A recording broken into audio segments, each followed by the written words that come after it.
Hello, everyone. Everyone in the world. I know there's at least 10,000 of you waiting to get on this live. Sorry, there was a false start. I didn't do the proper updates to the information for this live, so there was a false start. Sorry. I hope everyone didn't uh, connect to that first one that only maybe broadcasted like 3 seconds. Maybe 5 seconds, maybe 10 seconds as I was swearing to myself. Um, so chances are that live will go viral and it'll be the best thing I did since I started going live in August.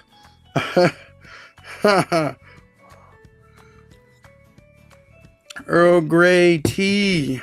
Hope you have your tea. Okay. Fun and Games Friday. Welcome to the show. Some teams get closer through games, and some teams get more awkward, more divided, and more annoyed. Today, I'm going to talk about how to use play to build real culture, to build that real team culture without forcing it. With all things, don't force the fun.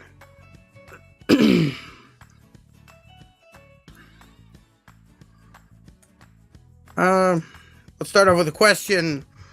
What's one game you love but would never play with your coworkers? Put that in the chat. Go ahead, chat it up. Answer that question in the chat.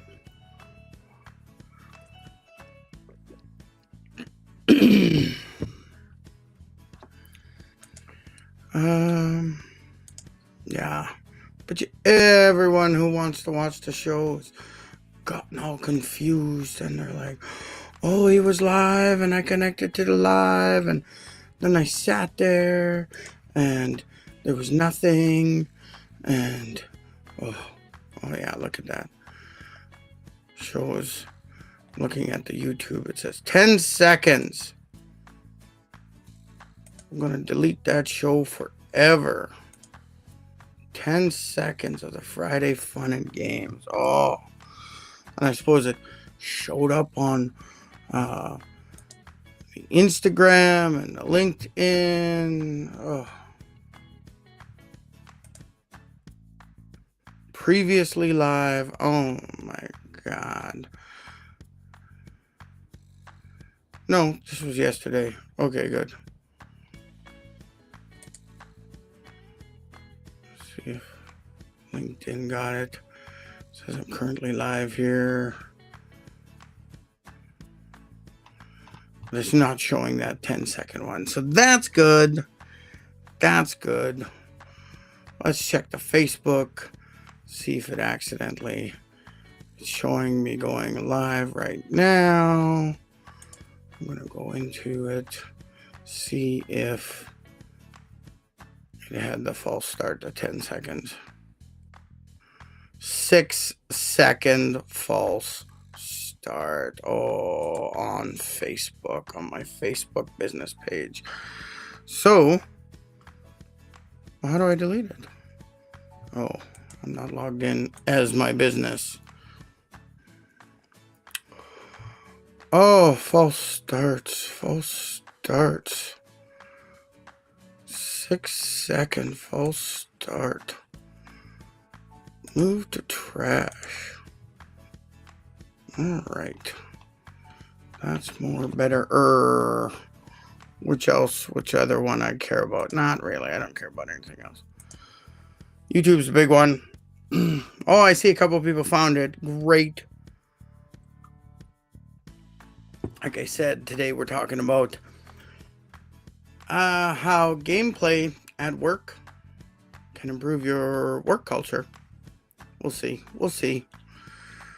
And I did ask in the chat, what's one game you love but would never play with your coworkers? Okay.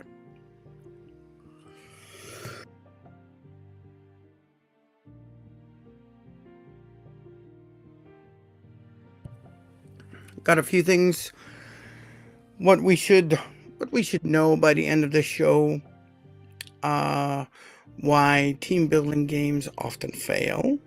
Number 2, how to pick the right game for the right team. Number 3, how games reveal leadership and communication patterns without psychoanalyzing people. And number 4, a simple low risk way to introduce play at work. You gotta watch out for that low risk.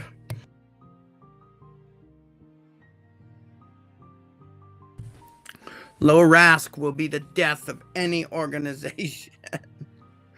There's something in the back of my throat.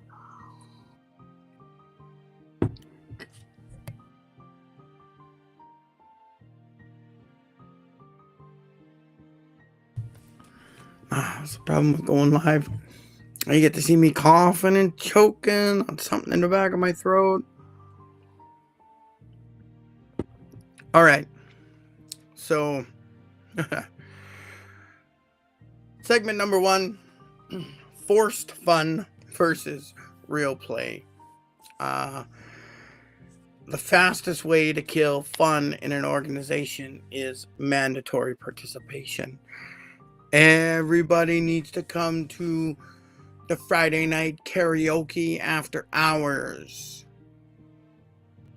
Why is an after hours event mandatory? If you say the word mandatory, you better be paying everybody who shows up to that event. Just saying. If you're demanding after hours participation in something, anything, even if it's not work, if it's mandatory, you're paying for it. As a small business owner or an organization, anything outside that contracted employee time period of working 9 to 5 or 8 to 4, whatever you got them working, anything outside of that, you're paying extra, buddy.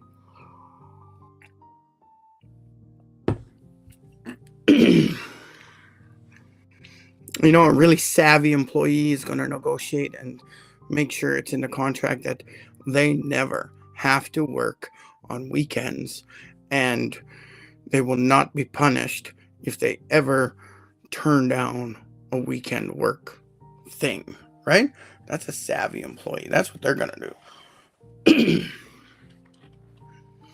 But yeah, mandatory participation. A big one is like lunch and learns. So I've designed this live to happen over the lunch hour. I started about 11:30, and then I go over lunch. Sometimes I run long, but the idea is that I'm catching people at lunchtime. Now, this is my prerogative. But if your organization is scheduling some sort of training, lunch and learn event over lunch, you should be getting paid extra for that time, because in most organizations, your lunch hour is unpaid. However long, if it's half hour or an hour, it is normally unpaid. If you do have a paid lunch hour, that's annoying.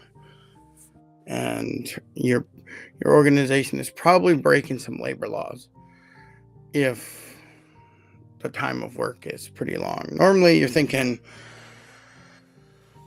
minimum is usually half hour unpaid lunch and 2 15-minute paid breaks in the morning and in the afternoon. That's usually, in most jurisdictions, what you get. But a lot of progressive organizations will give you a full hour for lunch, and it's still unpaid. So if it is unpaid, you as the employee, you're allowed to go wherever you want and do whatever you want at lunchtime. They can't demand that you stay on site just in case a client comes in or anything like that. That's an unpaid lunch period. You're gone. You've got no responsibility. That's why I advise, if you got an unpaid lunch, leave your desk. At least go to the lunchroom. better yet, disappear from the building for that time. So your boss or your supervisor can't come and say, hey, Wendy, there's a person here who needs a little bit of help. Can you help them? If that ever happens, you make sure you take that time, right? Because that was into your unpaid time. And if they complain that you took a longer lunch break because you had to work over lunch, that's a red flag. Red flag that organization. Absolutely red flag.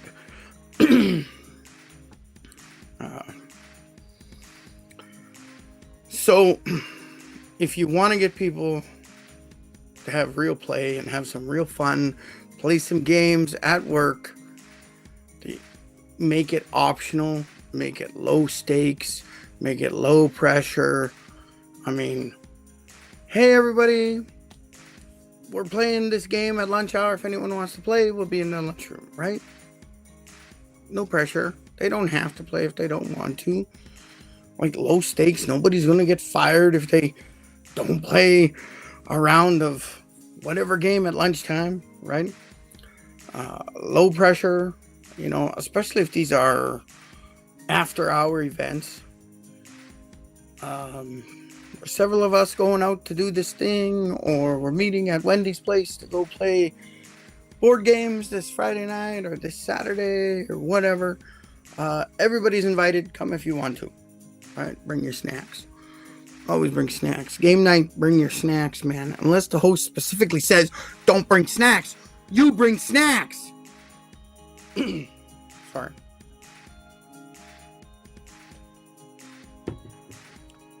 No. I apologize. I am not a snack demon or a snack goblin in any way, shape, or form. Look at me. I like my snacks. Have your snacks ready. So, culture isn't built on games. It's built by how people treat each other while playing.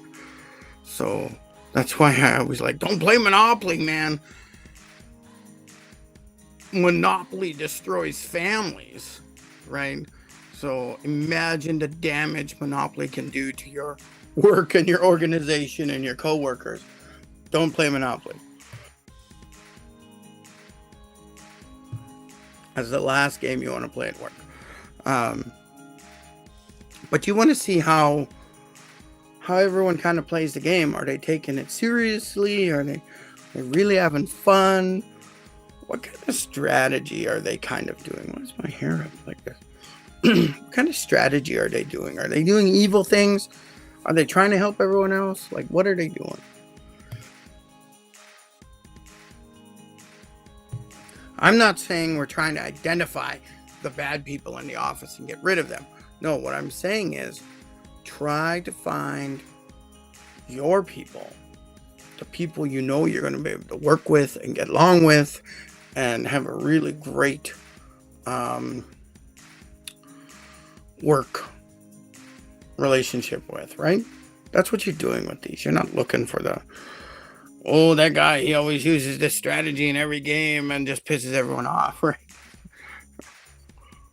That's just the way the game is played, maybe.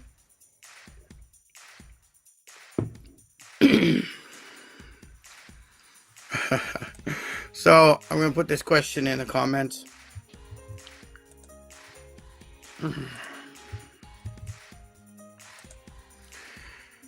Have you ever been forced into a fun work activity you hated?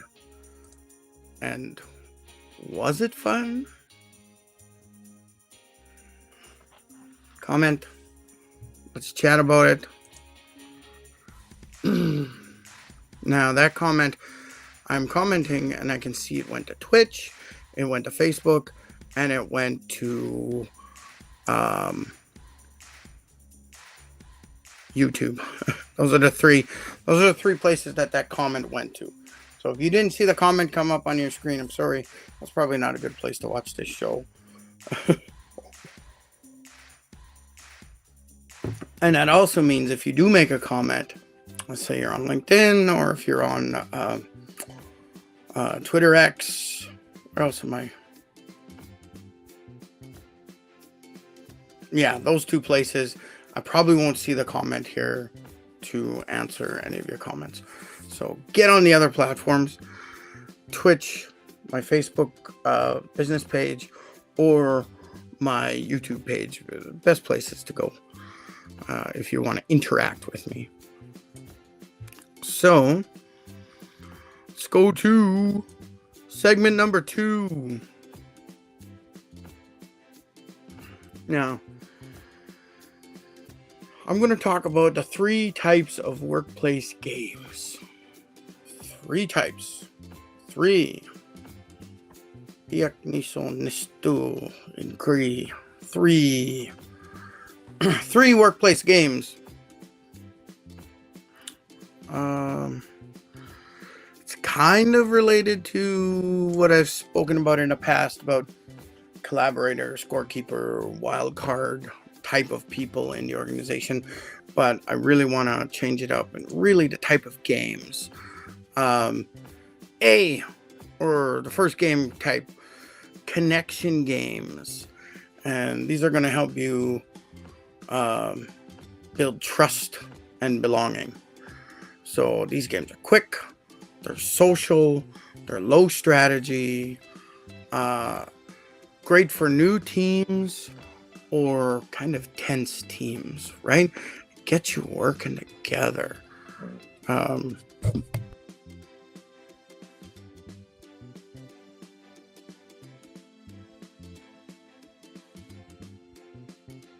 Oh my God, burps.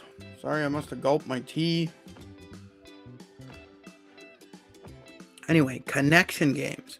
That's the first type of game I want you to concentrate on. This is probably the most important game to get your organizational culture building up. If you're playing these at lunchtime, or maybe you're hosting an after hours game night, choose some of these games. I got some examples here.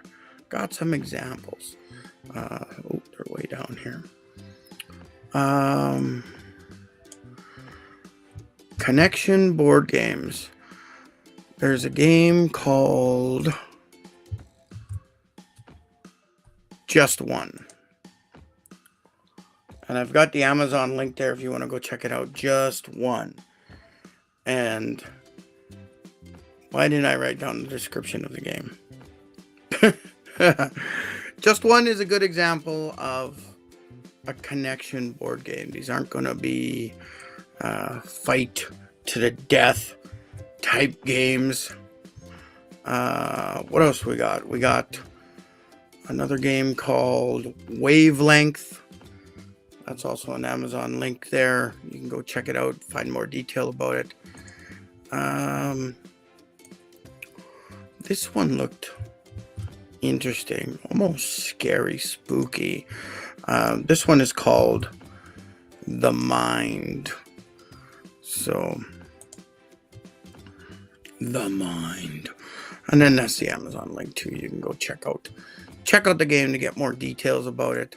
Absolutely.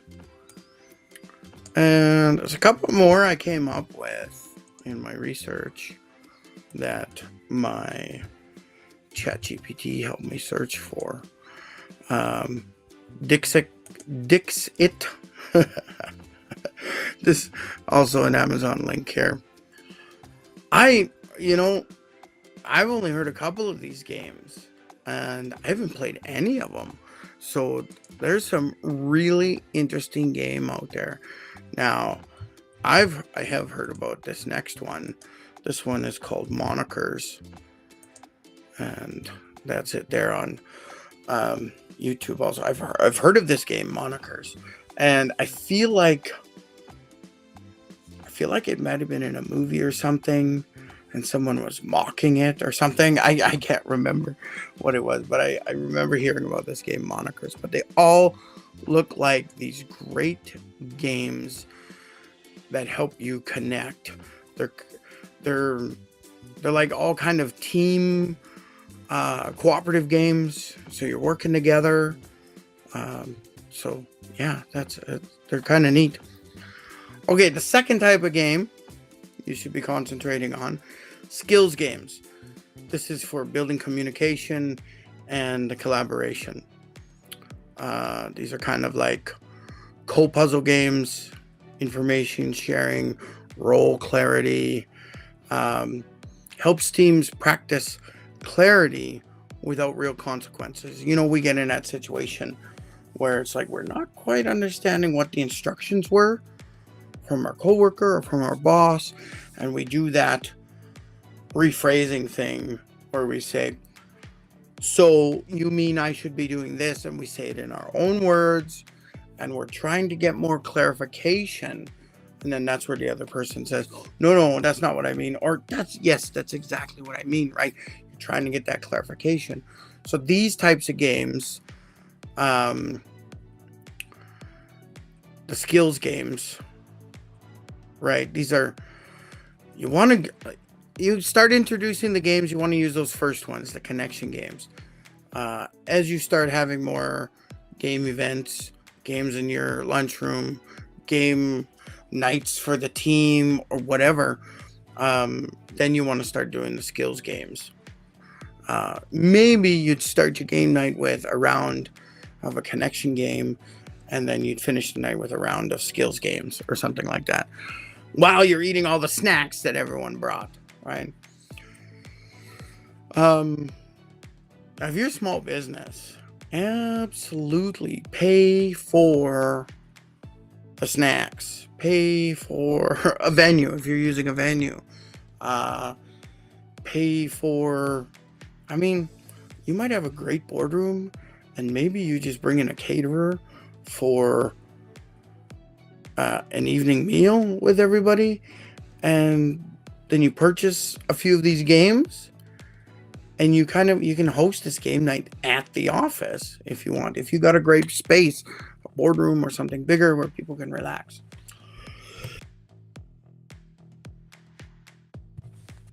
I came up with some skills games too. I will do the same thing. I'll list them in the chat. Skills board games. I believe this is the second one in this line of games. It's called The Crew, and it's Mission Deep Sea, and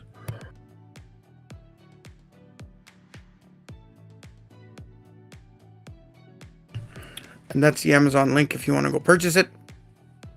I really like the idea of this because you are a crew of people and you're going into this deep sea and you're trying to solve some underwater mystery, and it allows your team to work together to work through something, just like how you would set up your team at work and you try to solve something, right? This will really allow you to see who's speaking up, who's got some great ideas, creativity, things like that. That's awesome. This, I believe, might be an Indian game. It's called Hanabi, and it looks interesting, but I'm not quite sure how the gameplay is going. But it's certainly something to try out. I really enjoy learning and playing some of these games that come from other countries. When we look at our North American board games, they're kind of really crappy, and they're really geared towards young children.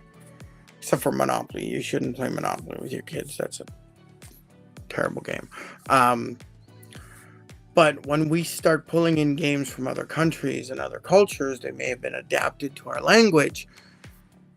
You get some pretty interesting stuff. So don't be scared to take a risk. And this next game might be a little close to home. Pandemic. There's the Amazon link. Pandemic, right? This is we're there. We experienced it. It's been a long while since we experienced it. Hopefully, it's a long while again. I just hope we can better learn our lesson. But in pandemic, you are trying to cure this virus before it spreads all over the world. And I believe you got to work like a team. So you're like the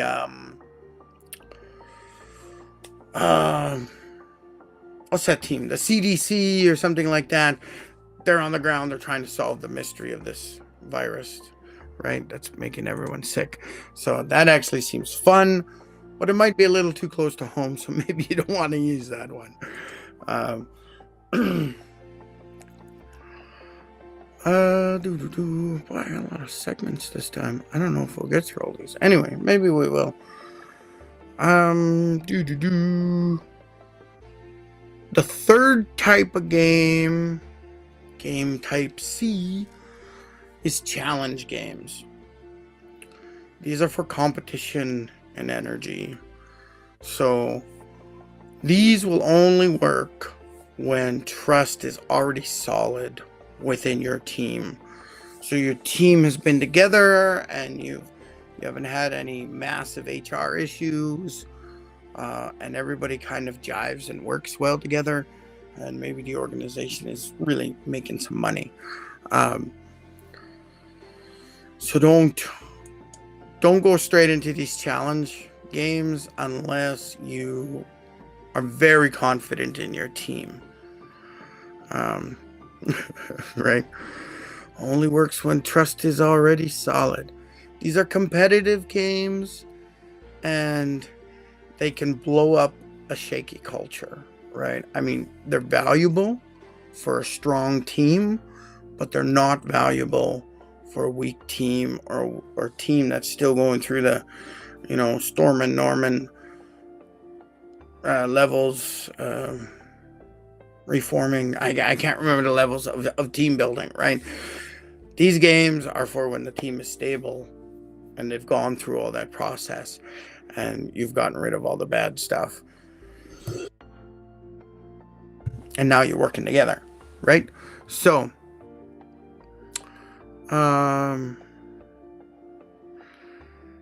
remember, competition doesn't create culture, it reveals culture.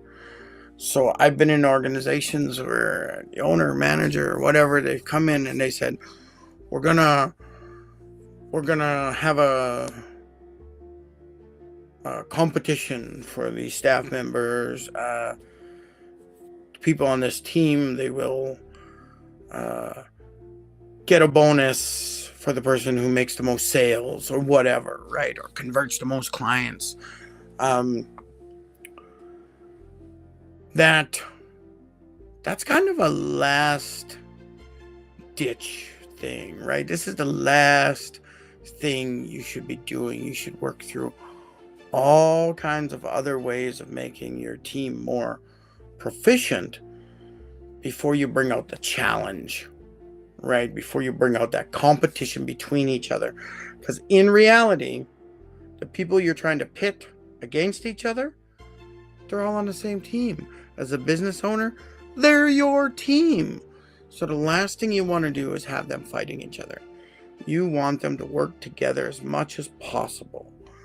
And then, once they become a great team and you've done other things and everybody's excelling and the organization is making good money, and now you want to get it that one step further, then you do something like that. You do the competition within the organization. But a good way to check if you're getting close to that is starting to play one of these challenge games every now and again, right? I would say after a year of playing connection games and some skills games, then pull out some challenge games and see how everyone reacts.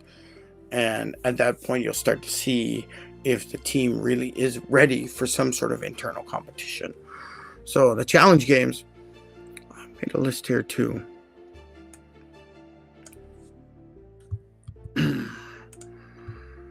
First game, code names. There's the Amazon link if you want to check it out.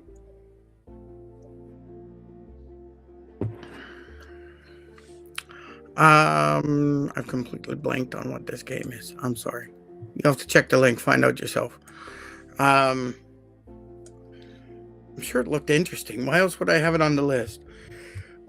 Basically, these are all games that I would love to play.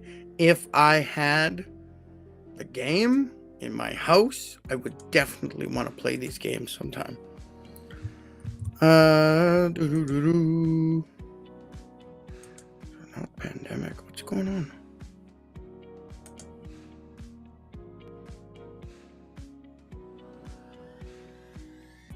That first game, Codenames, it disappeared from the chat. What the heck is going on, man?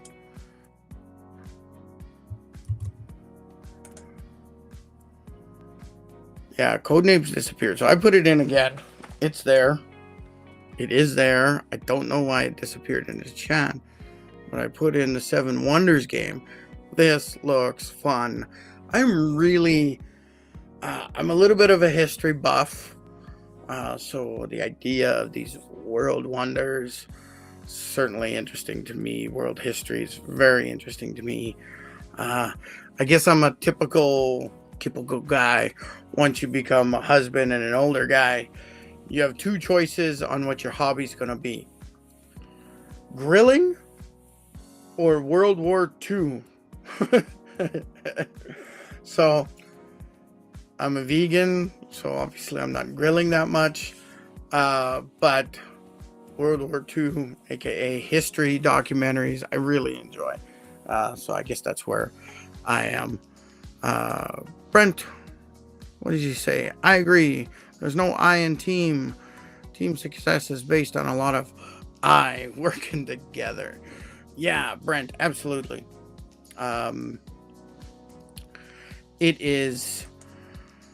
It can be hard to get all those I's working together to be the we. And a lot of organizations, like I mentioned, they kind of put this competition in you, whether it's on purpose or not. But it's like, who's going to do the best job so they can get promoted first, right? Those real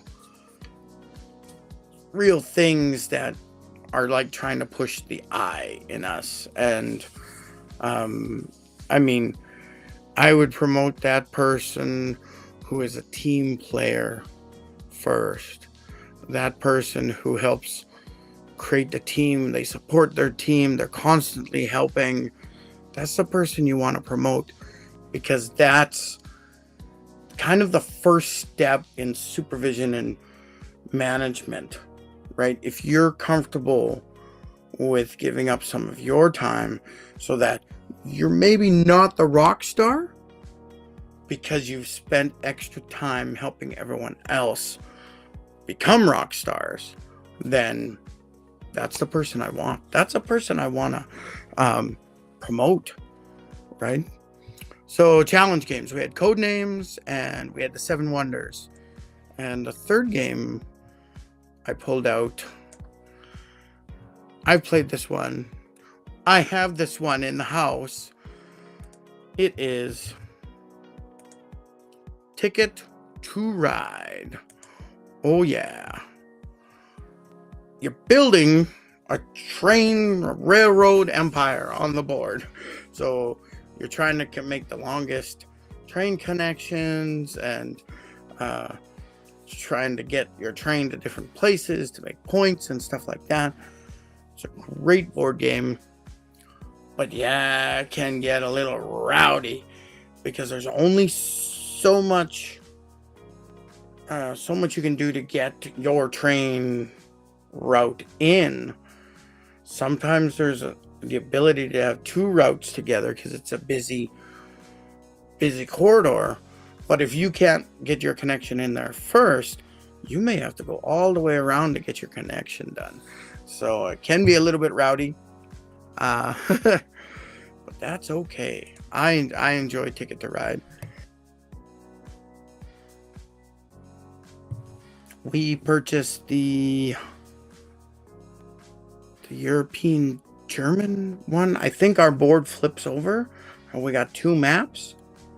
Or do we just have the German version? Anyway, you got different maps. You got Germany, you got Europe, you've got North America. I don't know if there's other areas. Yeah, I don't know if there's other maps, but yeah. Those were the challenge board games.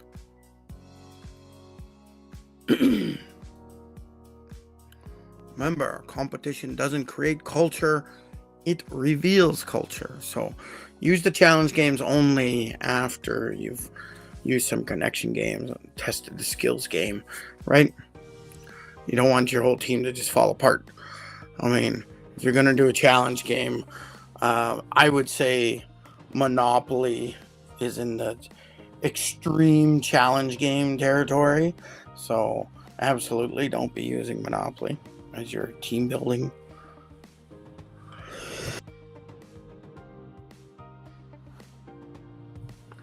I would say if you have someone in your organization or business who wants to play Monopoly all the time, I would red flag them. Red flag them. You know, right to jail. Right to jail. Because Monopoly is not a fun game. And anybody who wants to play Monopoly, especially an adult who should know better, I mean, you shouldn't even play this with your kids. It's a very evil game. But an adult, fully functioning adult, shouldn't be excited about playing Monopoly. If you disagree with that, get off my channel. I don't want you on my live. Monopoly is such a piece of shit game. Like, seriously, I can't. Oh.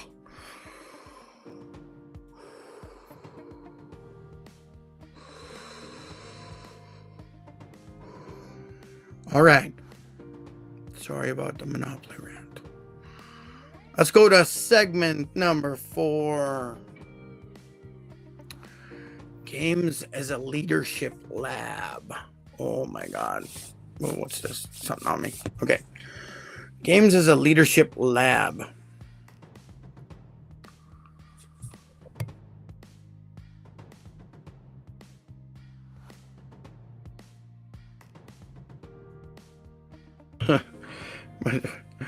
I'm just trying to understand what I wrote here.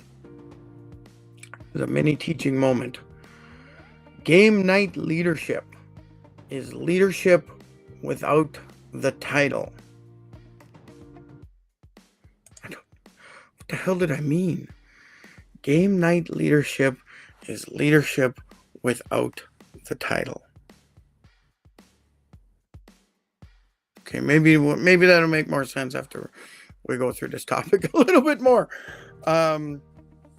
So we kind of leadership behaviors you can highlight, right? Okay, this suddenly makes more sense.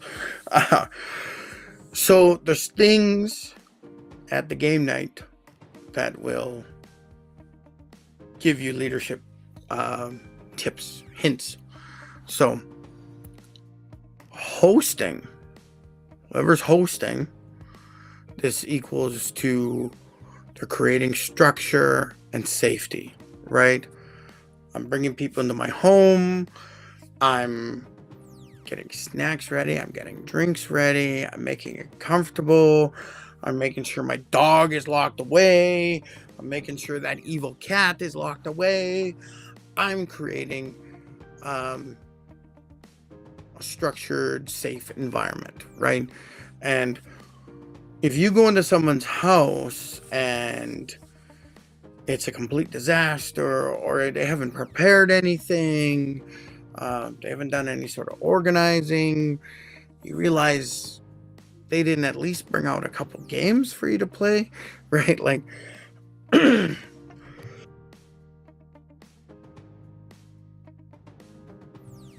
but a good host can be an indication of a good leader because they're trying to cater to your needs. So, teaching rules at game night, right? This equals communication and patience. Who, right now at your game nights, Me and my wife go to our friend's house, game nights. I've been trying not to do this too much, but a lot of times I end up reading the rules and teaching the game. But I make sure if it's their game that we're playing that I don't get into the rules. But I have done it quite a bit in the past.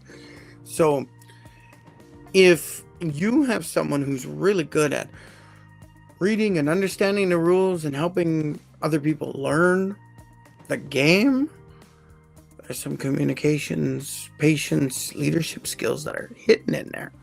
All right, so kind of keep an eye on that. Keeping it fair. We always mess up. Oh, that's not how it works. We messed up the rules. And some people are just like, okay, we'll just do it correctly next time. Other people will say, we only did it wrong a couple times, so let's just backtrack a little bit and make the change, right? These people that want to keep the game fair are showing this integrity. And that's a leadership skill. You want a leader that shows integrity and is willing to make the changes to make things fair for everyone. Oh, sorry, yawn. T, what are you doing? This is my third cup this morning. 2 cups of tea and a peppermint mocha. My wife likes to stop at Starbucks in the morning, so I get a peppermint mocha. They'll probably take the peppermint away since it's not Christmas anymore, so I'll end up getting a regular mocha. I'm not a coffee drinker, so I'd prefer a mocha. But anyway, keeping it fair. That's an integrity leadership skill. Handling conflict, right? This is an emotional regulation. Sore losers, bad move. I mean, is someone gonna just freak right the heck out? Or are they just like, oh my God, I totally missed that. I'm gonna get it next time. How are they regulating their emotions? And I think we've always been around some people who just kind of flip right out. When I'm in a professional setting, I don't flip right out. I get a little upset visibly, and I try to do one of my micro breaks, and then I come back and I deal with it. When I'm by myself around the house, just trying to do something in the kitchen, oh God, I'm terrible. I'm just like, what the heck is going on? Like, that shouldn't have happened. Or I got this, I'm starting to get this fear of doing maintenance things around the house, because what in my mind and my wife thinks, we're on the same track to start with. We're like 5 minutes tops, 2 if we don't talk about it too much right now, right? Like, we'll get this done. This can get done easily. Ian can get that done in 5 minutes. There's always something that goes wrong. Oh my God, I don't have the right tool, or the tool broke, or it's slightly different from what the YouTube video told me, right? Or something seized right up, right? And it's not easy to disconnect or whatever.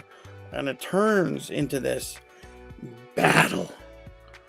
Just a simple little thing just turns into this battle. And I'm sitting there just freaking out. And, obviously, emotionally, when it comes to the personal things, I can't regulate myself.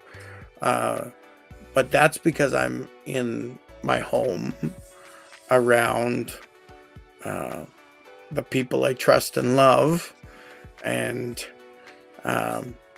if you freak out like that at work, at the office, or something like that, right, that becomes a terrible situation, right? You might get fired. Well, you might aggravate someone else and get in a fight, right? Whether verbal or physical, right? So Emotional regulation on game night. How are you handling that conflict? And that's why I'm saying don't use those conflict or those challenge games. Stick to the, what are they called? The communication games?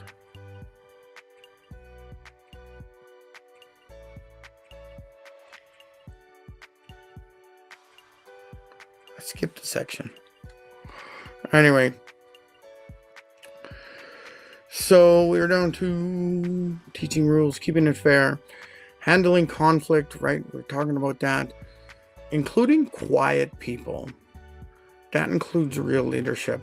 Now, I've been in a lot of meetings where people are quiet and they don't want to contribute. And as a leader, you kind of got to, hey, Wendy, what do you think about this? Do you got any thoughts, right? You got to kind of point them out. That annoys people, but it is also a red flag for the organization. Someone who's quiet all the time, or a lot of people that are quiet all the time, they don't put ideas forward or they don't make comments. It means there's an organizational culture issue, right? They're scared to speak up because of past issues, right? Shut up and do your job. That's a stupid idea, right? Like these sorts of attitudes towards our employees' responses, feedback, right? We should be grateful when an employee gives us feedback, negative or positive, right? But too often we're in organizations where it's scary to speak up because you don't know if your leader is going to like your idea or shun you and ridicule you and possibly say you're fired, right? Like,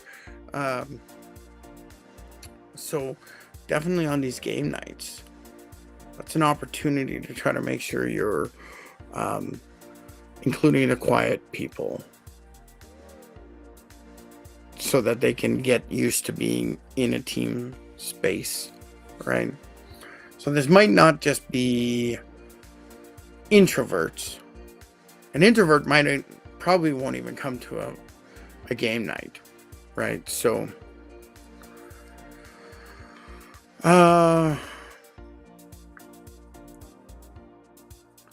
right, remember, if you're the manager or the owner, don't run the game night, host it, right? You're not the one choosing the game. You're not the one teaching everybody the game. You're just making sure everybody's comfortable before the group chooses what game they're going to play, right? Just like, here's some snacks. Here's a stack of games. You guys choose. I hope everybody's comfortable. Anybody need drinks? Don't forget the washroom's right over there. Right? This is hosting. You're not there as the manager to be running the game night, right? If you're hosting it. The manager doesn't have to be the host of game nights. It could be the executive assistant. It could be Joe the janitor, right? Whoever's hosting the game night could be rotated. It could be like, who wants to be the host next time, right? So remember that. Don't run the game night. So I skipped over number 3, so I'm going to go back to number 3. What games reveal without getting weird about it, right? Games show habits, not identities. So when you're getting into the games, watch for who explains rules kindly versus who flexes the knowledge, right? Okay, everybody, this is how it works. Oh, you missed that one. We'll let it go this time. Versus someone who's flexing the knowledge. Look, you missed that. I'm taking your points. I had a relative when I played crib with them, they would always, I don't know if this is an official rule or not, but the house rule was that they would steal the points if you didn't catch the point, right? 15-2, 15-4, and a pair is whatever. Like, however you count, I can't remember. I have played crib in so long. But if you miss something, they would point it out and then take your points. I mean, talk about flexing the rules, flexing the knowledge, right? It's not really someone you want around.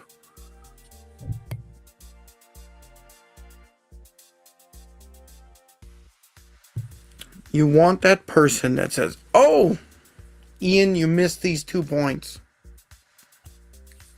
Right? And you should allow them to take the points.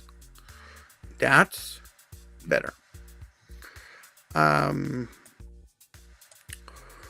Who dominates airtime? Right? Airtime is who's loud while they're playing, who's always commenting on every story, because a lot of times when you're in a group of people tell their stories. I know I have this urge to relate my own story to what someone else talks about, and I try so hard not to do that. I want them to have their story time, tell their story, and then I want to be able to say, "Oh my God, that's amazing," or "Oh, I feel so bad." I try really hard not to be that, "Oh yeah, something like that happened to me a few years back," and then I take the airtime for the next 20 minutes telling this completely different story, and I overshadow that person that just told their story, right? Who dominates the airtime? Who gets quiet when confused, right? The game instructions might be hard, so are they just thinking? Or are they just like, I don't know how to play this game, right? Keep an eye out for who's going quiet, because they might be confused about the rule, about the strategy of the game.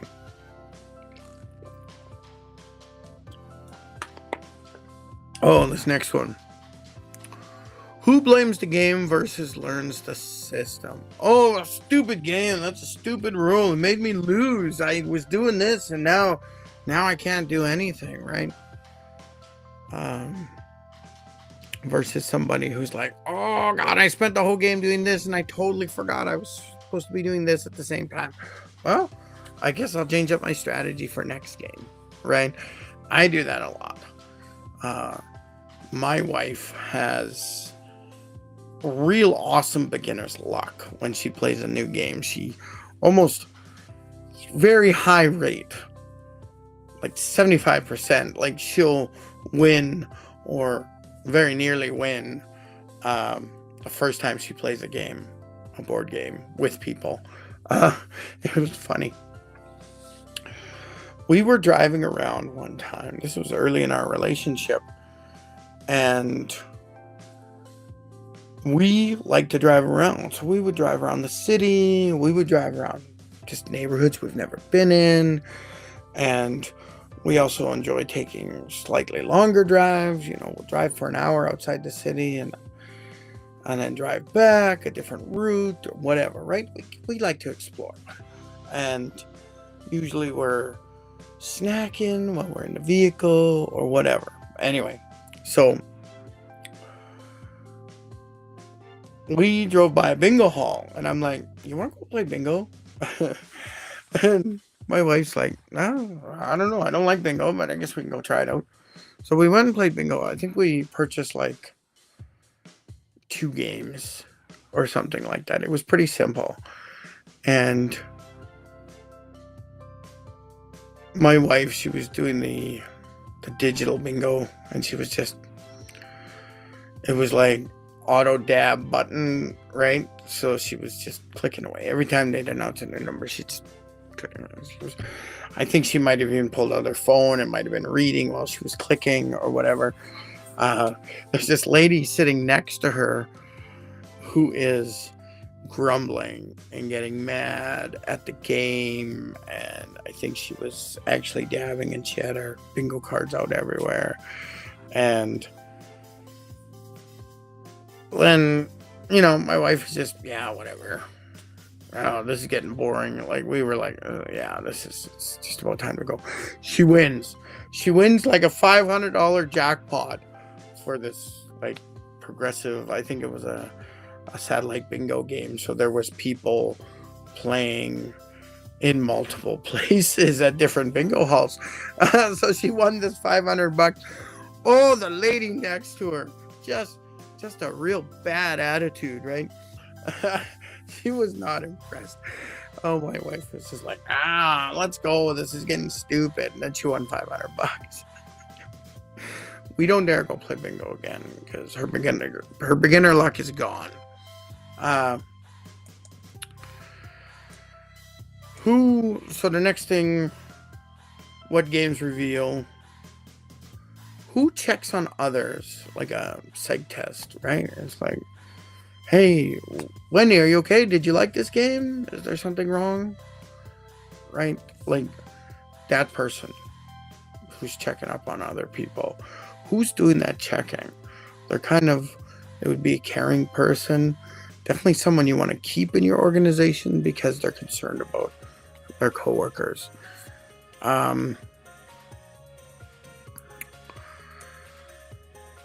This one.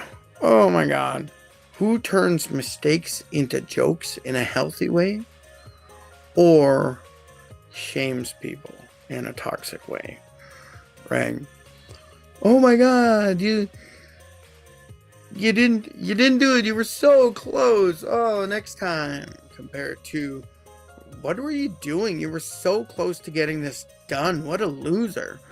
Right? Like, it was two complete different reactions, and it's a game. If you are being toxic and shaming people while playing a game, how are you going to be in real life? How do you react with friends and family? How do you react to life? How do you react at work, right? If you're shaming people while playing a game instead of supporting everybody and trying to get everybody to have fun, right?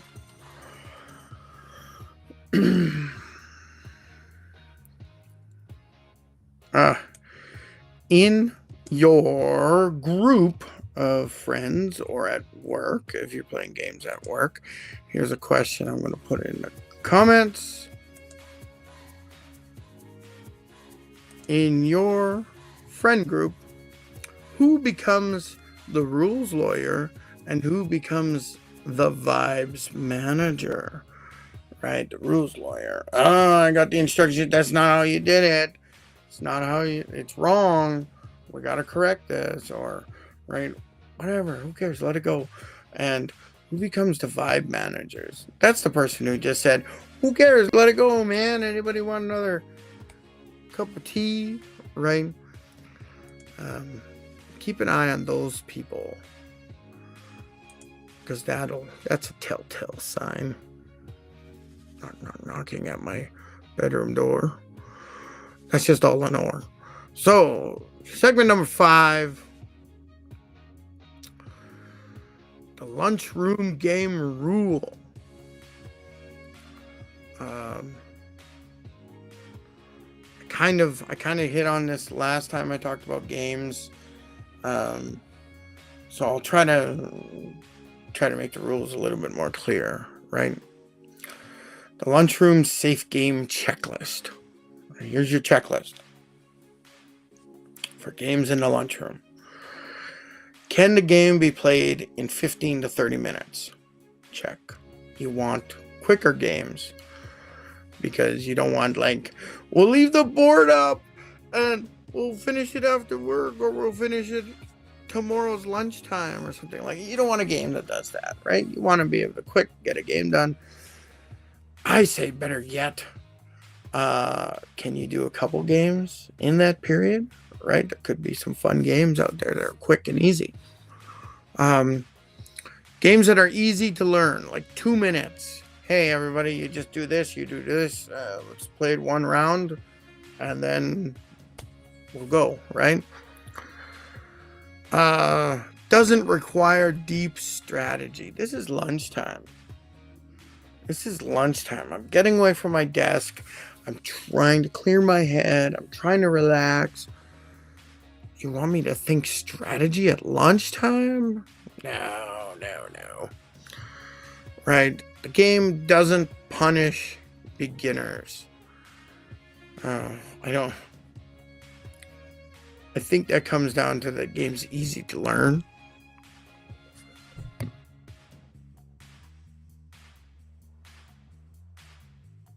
But you don't want the newbies, the first person to play, to feel like the game's hard, or maybe they didn't have fun, right? Don't punish the beginners. So think about what games, see if the beginners actually get punished in some way.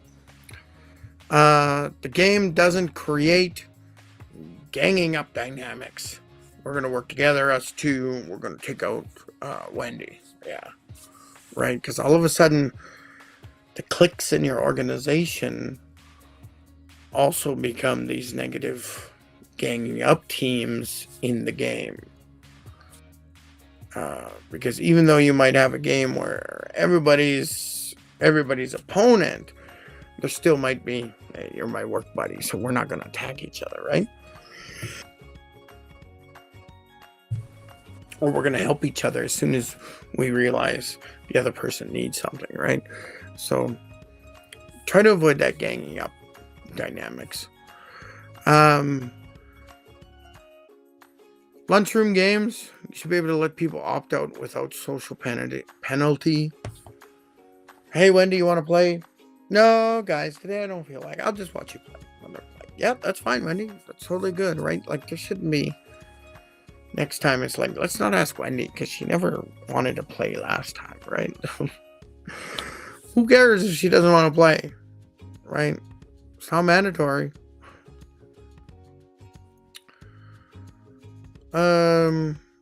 Do you know any games that fit this checklist?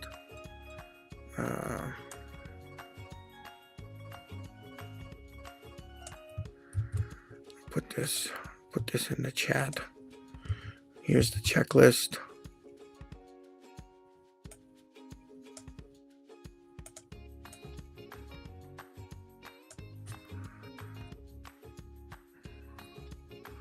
Right.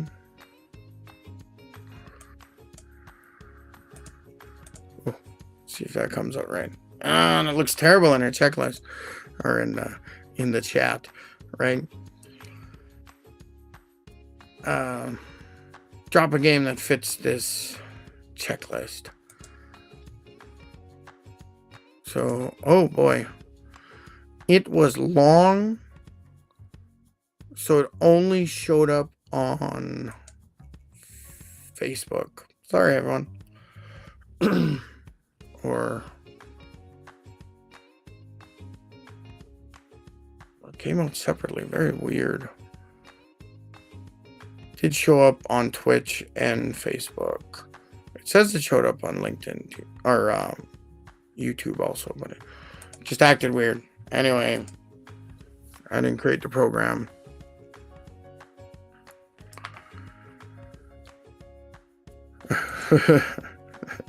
Put a note in here. Mention Monopoly, right? Obviously, Monopoly does not fit this list. A Monopoly game could go 6 hours, especially if you decide to make your own money. I know a lot of times we had Monopoly games that would go, like, the winner would be making $10 million or something, just really, like, and we created our own bills. Here's $1 million bill or whatever, right? Like, we added more money and allowed everybody to really make large amounts of money, and it was disgusting. It was disgusting. At least the original game, You're not supposed to create more money. If there's no money in the bank, you're not supposed to create any more. That's it. Right? Because the idea is hardship.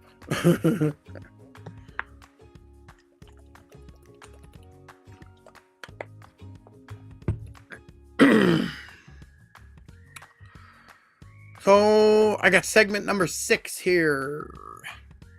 How to start a play culture without cringe.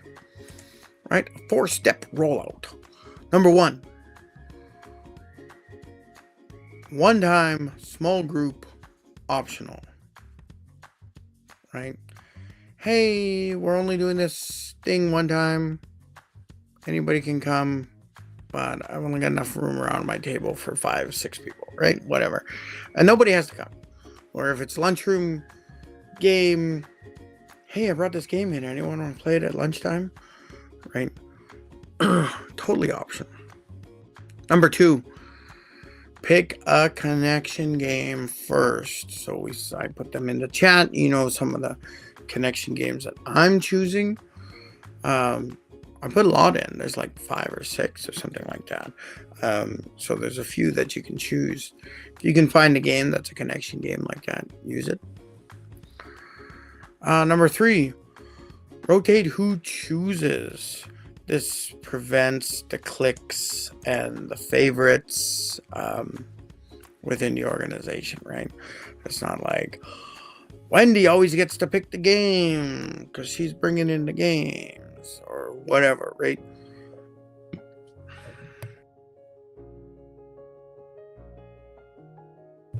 Still burping, sorry. So rotate who chooses. Maybe it's a random choice. Today we pulled David's name out. David, you get to pick which game we play at lunchtime. Let us know by 11:30, right? Number 4, end on time. So you're respecting boundaries.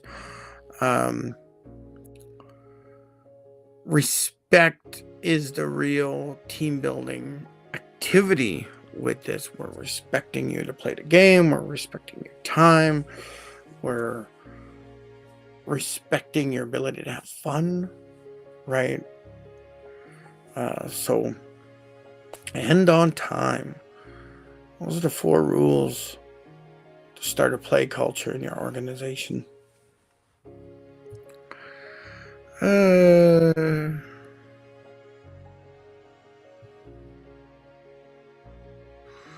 So we got some back-to-back questions, something to think about.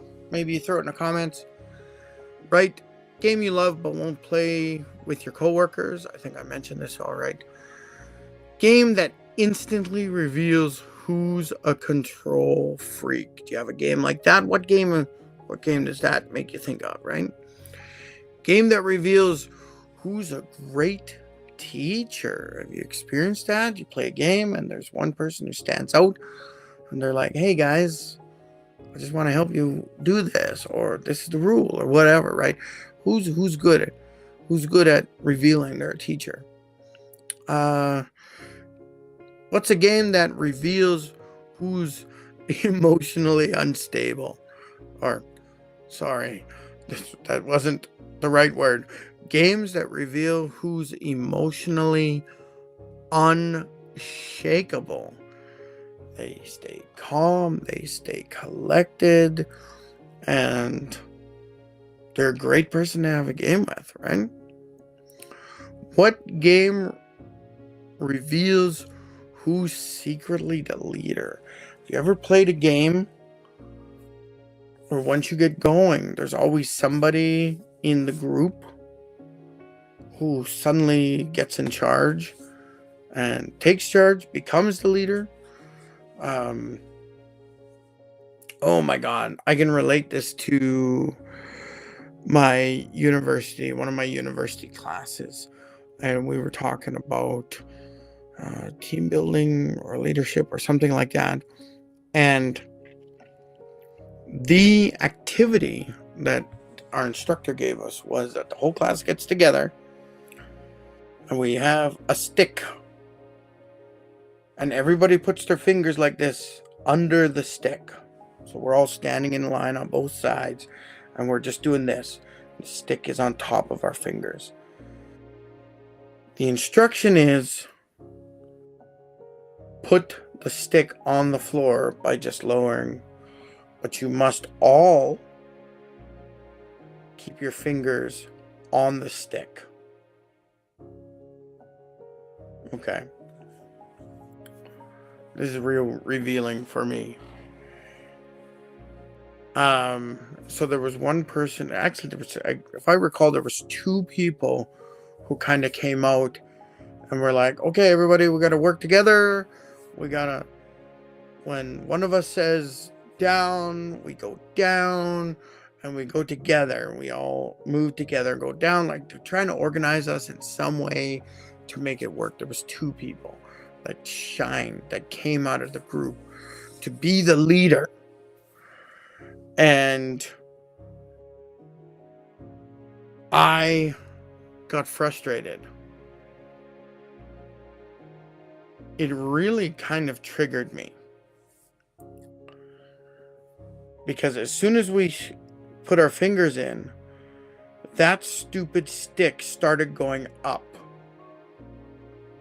And we were trying to keep our fingers attached to it.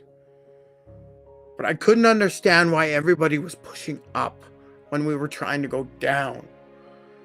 So there was people pushing up. And I guess kind of my attempt to be the leader kind of backfired. I'm like, why is everybody pushing up?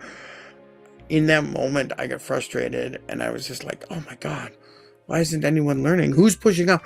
Like, it really felt like somebody was pushing up on purpose. And it just triggered me. And I'm just like, come on, just go down. Like, I couldn't understand why nobody was going down. Everybody was pushing up. That's the nature of that.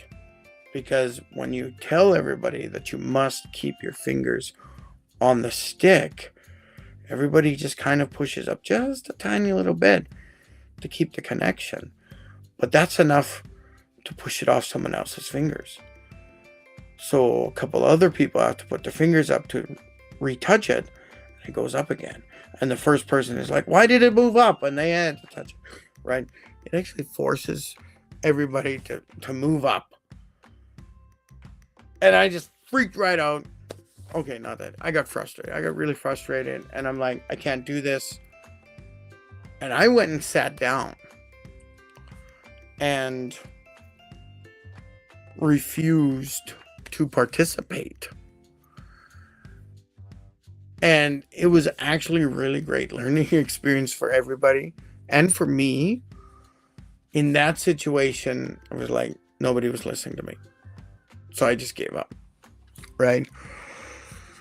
But it was a great learning experience because we talked about the people that became the leaders. We talked about the people who were listening. We talked about the people who were resisting, and, you know, me, right? I was like, I couldn't do it. They finally got it to the floor in about 5 minutes. It sounds short, but when you're standing there trying to hold it with your fingers, it feels like infinity time, right? Like, so, a couple people got loud, became the leaders in that situation. I got upset and quit the game. And I can't remember exactly why, but now I remember this situation and I'm like, oh yeah, I was that person that couldn't participate properly. Great learning experience.